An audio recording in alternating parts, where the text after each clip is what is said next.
अपना चौथा सवाल है, दो संख्याओं का योग 95 है। यदि एक संख्या दूसरी से 15 अधिक है तो दोनों संख्याएं ज्ञात करो। यानी उसने कहा है एक संख्या दूसरी से कितनी अधिक है?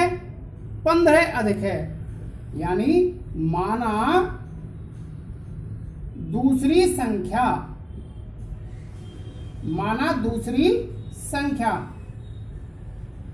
कितनी है?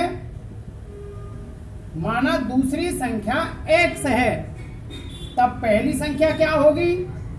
जो पहली संख्या है वो दूसरी से कितनी ज्यादा है? 15 ज्यादा। जब दूसरी संख्या हमने क्या मान ली? x, तो वो 15 ज्यादा है तो x प्लस 15। तब दूसरी संख्या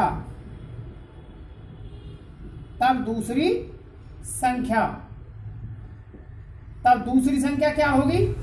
x प्लस 15। अब संख्याओं का योग कितना है?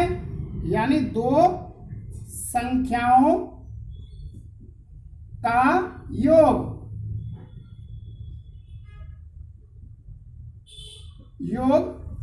बराबर 95। अब प्रश्नानुसार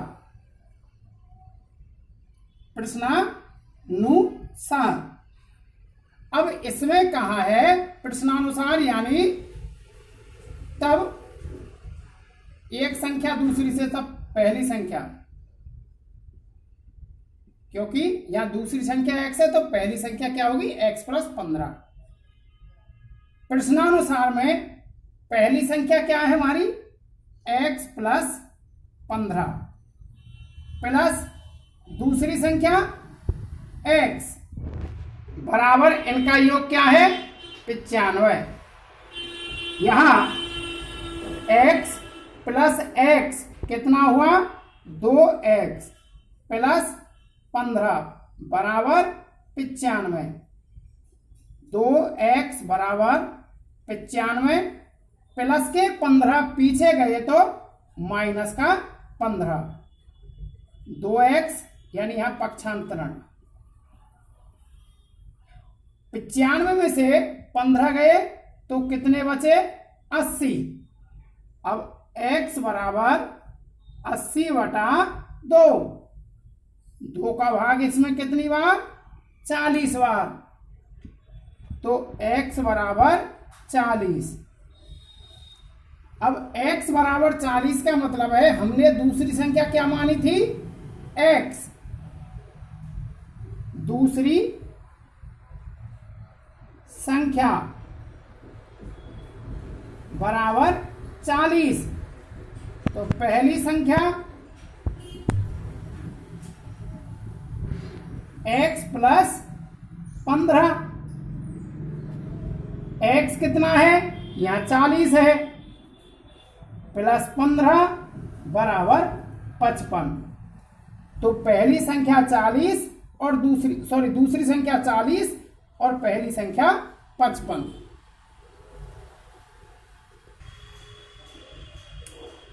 अपना पांचवा प्रश्न है, दो संख्याओं का अनुपात 5:3 है।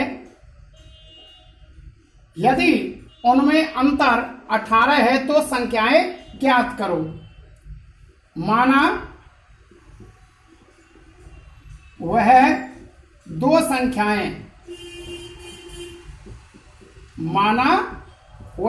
संख्याएं कितनी है?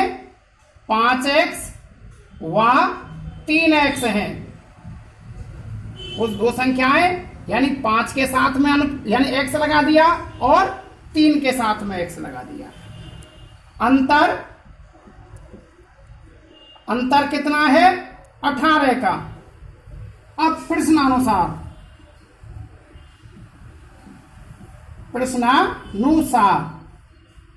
अब यहां उसने कहा है कि दोनों का अंतर यानी इस बड़ी संख्या में से इस छोटी संख्या को माइनस करें तो कितना आता है? 18 आता है। यानी 5x माइनस 3x बराबर 18। उसने सवाल में ये कहा है कि उनमें जो अंतर है 5:3 वाली संख्याओं का जो अंतर है वो 18 है। तो अंतर के लिए हम क्या लगाते हैं, माइनस। 5 में से 3 घटाएं तो कितना आता है, 2x बराबर 18। अब x बराबर 18 और इस 2 का इसमें क्या दे दें, भाग। 2 एकम 2 और 2 नम्मा 18। x बराबर कितना आ गया, 9। अर्थात पहली संख्या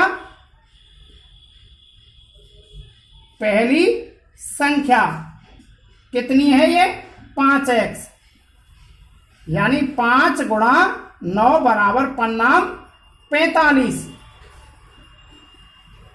दूसरी संख्या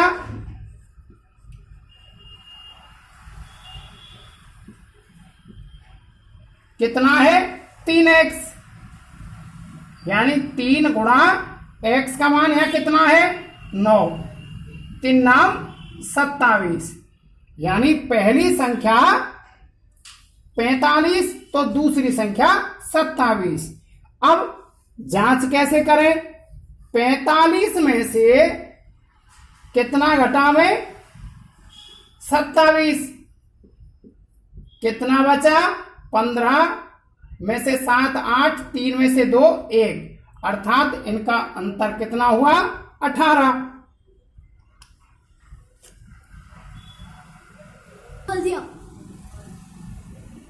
छठवां सवाल है, 3 लगातार पूर्णांकों का योग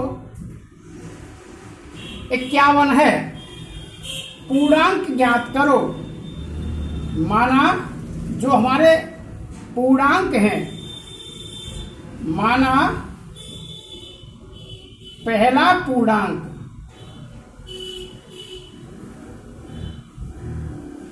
कितना है, x, तब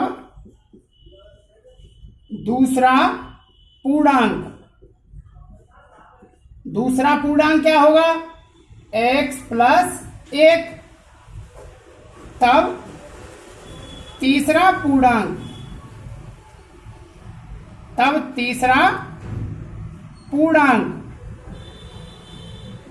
x प्लस 2। अब ये हमने ऐसे क्यों लिए, एक बार इनको देख लें। पूर्णांक या तो ऋणात्मक संख्याओं में चलते हैं या धनात्मक। चूंकि हमारे पूर्णांकों का योग यहां धनात्मक है तो हमारी संख्याएं भी कौन सी होंगी, धनात्मक में। जैसे 0 संख्या रेखा पर यदि देखें तो 0 1 2 3, माना हमने पहली संख्या ये ले ली, या पहली संख्या हमारी 1 ले रखी है हमने, तो अगली संख्या ज्ञात करने के लिए पहली संख्या x है। अब हम यहां 2 प्राप्त करने के लिए क्या करें कि x में क्या जोड़ दें, 1 जोड़ देंगे, यानी 1 प्लस 1 बराबर 2। पहली संख्या तो हमारी 1 थी, अब हमारी संख्या कौन सी हो गई, 2। अब इस 3 को प्राप्त करने के लिए हमें इस संख्या में क्या जोड़ें, अर्थात 1 में यदि 2 जोड़ दें तो हमारी संख्या क्या प्राप्त होगी, 3। यानी पहली संख्या हमने जैसे 1 मानी तो दूसरी में हमने क्या जोड़ा, 1, जो हमने यहां जोड़ दिया। तीसरी संख्या निकालने के लिए हमने पहली संख्या में क्या जोड़ा, 2 जोड़ा, ये जोड़ दिया हमने। अब इनका जो योग है, पूर्णांकों का योग, पूर्णांकों का योग कितना है, 51 है। अर्थात पहला पूर्णांक प्लस दूसरा पूर्णांक प्लस तीसरा पूर्णांक बराबर इनका योग 51, यानी x प्लस x कितना हुआ 3x प्लस 1 प्लस 2 बराबर 3 बराबर 51। 3x बराबर यहां प्रश्नानुसार लिख सकते हैं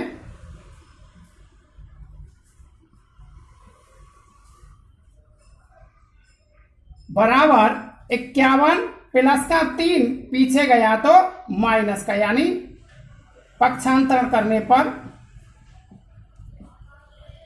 3x बराबर 51 में से 3 गए तो कितने बचे 48।